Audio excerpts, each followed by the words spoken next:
just before we dive into the video, I want to let you guys know we have an awesome giveaway running right now with the guys over at Gamerchic for everything you see on screen. If you want to get involved, be sure to click that link in the description box down below. And if you want to save some money on buying Iceborne in the UK, then you can go over to their website and use the code Arekkz Gaming, which makes it one of the cheapest places to buy right now.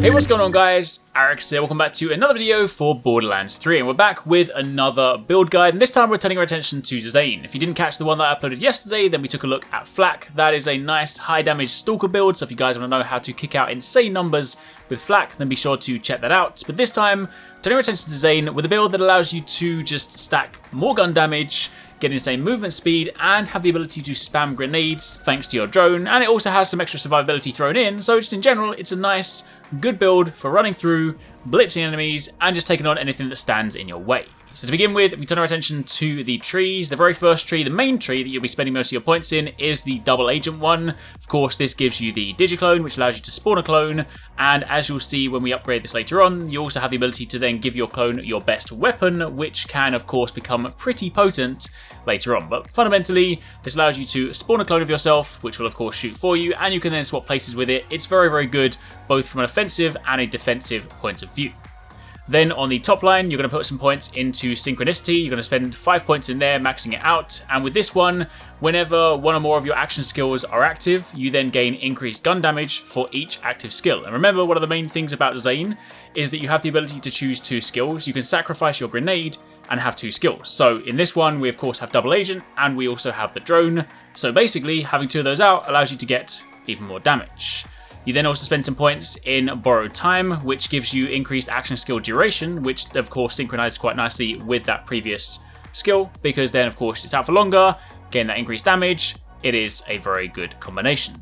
On the third line, we're actually going to be spending points in all of these. First one is duct tape mod. For this one, the first shot fired from Zane's gun has a chance to fire a grenade.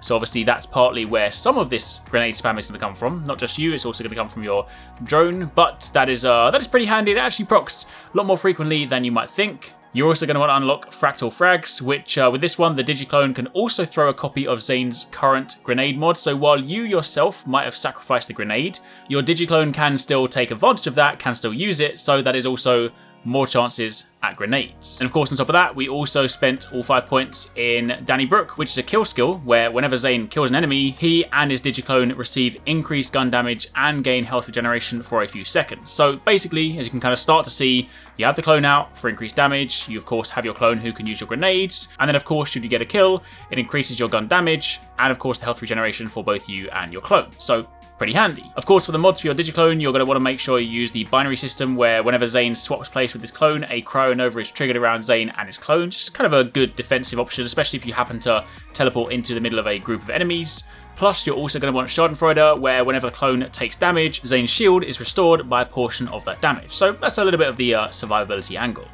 Then on the middle line, we're going to be unlocking Quick Breather, where whenever Zane swaps place with his clone, his shield immediately begins recharging. Again, pretty handy from a defensive point of view. You also have the skill Old U, again, pretty useful for survivability. If you happen to be in the fight for your life state and your digiclone is active, you can then press LB or RB to basically destroy it and get an instant second win, so that is pretty handy. If you guys happen to be playing solo, this can also be a pretty clutch move. You're then going to want Supersonic Man, where whenever one of Zane's action skills are active, he gains increased movement speed for each active action skill. So again, if you've got 2 skills out, that is more movement speed, which is handy for zipping your way around the battlefield.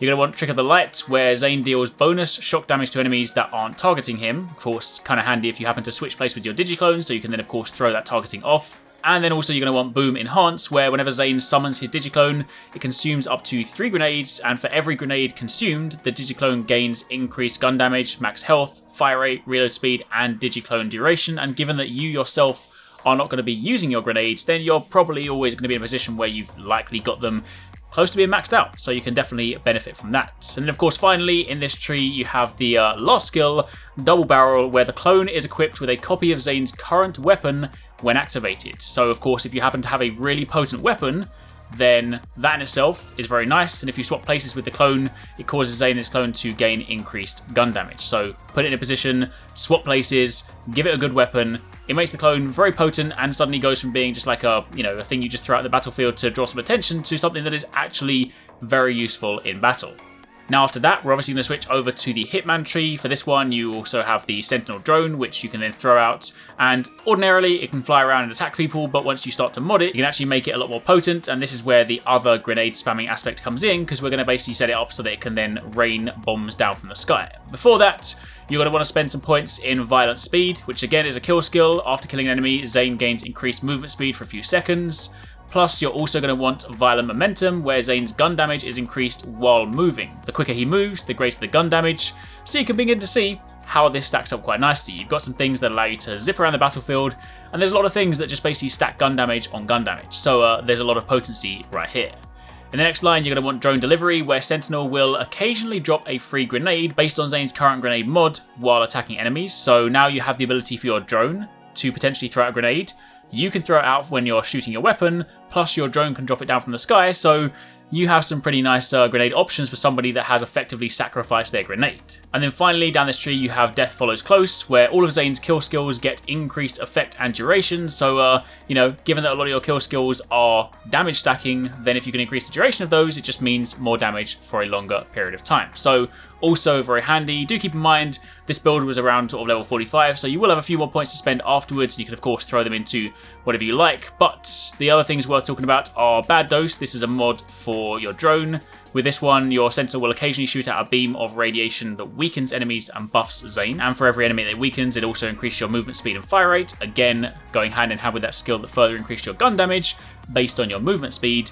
And you're also then going to want the Static Field, which sends a shock beam to nearby enemies, draining their shield and replenishing Zane's. So all up, you now have a pretty nice combo that allows you to make your Digiclone a very powerful ally that can be both offensive and defensive, as well as having a drone that is very, very useful for raining down damage and of course flying around and just buffing people in the process. So you effectively have a build that kind of embodies what Zane is all about. He's a hitman. Hitmans are, all about that kind of quick movement, big damage, get in, get out, and that's kind of what you can do with this setup. On the weapon front, you can kind of sort of pick and choose whatever you see fit. Again, there will come a time later on down the line once we've really kind of fine-tuned this and got the perfect weapons with like anointed buffs that really synergize well with your classes. But at this stage, you can kind of pick sort of weapons that you like, weapons that you enjoy the most, because this is really just about sort of kill skills. So, make sure you're matching up your enemies with their weaknesses so you can try and get those kills as quickly as possible, because the more kills you get, the more kill skills you can activate, and of course, the more stuff you can kind of keep going in this nice little combo. So that's basically the setup we've been running with for Zane.